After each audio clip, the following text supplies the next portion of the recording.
सहमत हैं आप?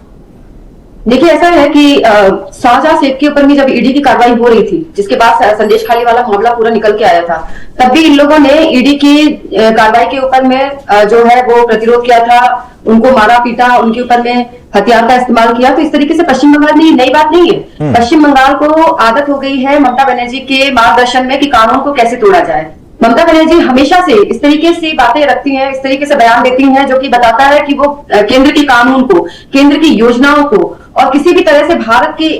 एकाधिकार जो सारे कानून है भारत के अंदर में, उन सबको मानने के लिए पहले से ही उस पर विरोध करना शुरू कर देती है। चाहे सीए का मामला हो, चाहे एनआरसी का मामला हो, चाहे वक्फ बोर्ड पर कानून का मामला हो, हर विषय पर ममता बनर्जी कानून को तोड़ने में सबसे ज्यादा आगे रहती है। और ये बताता है कि इसी वजह से पश्चिम बंगाल को वो एक तरीके से अलग से एक प्रिटेंड करने लगी कि पश्चिम बंगाल एक अलग राज्य है जिसमें उनका जो है कानून चलेगा, वहां देश का कानून नहीं चलेगा, वहां पे देश का जो कार्रवाई है, देश की कार्रवाई नहीं चलेगी, देश की योजनाएं नहीं चलेगी, तो देश की ईडी, देश की सीबीआई नहीं चलेगी। और ममता बनर्जी इसी तरीके से अपनी रणनीति बनाते हुए पश्चिम बंगाल को अलग अलग थलग करने की कोशिश में जो लगी हुई है, वो ये दर्शाता रहता है। जिस तरीके से ममता बनर्जी ने एक मुख्यमंत्री होने के नाते जो उन्होंने ये तरीका अपनाया और जिस तरीके से उन्होंने प्रावधान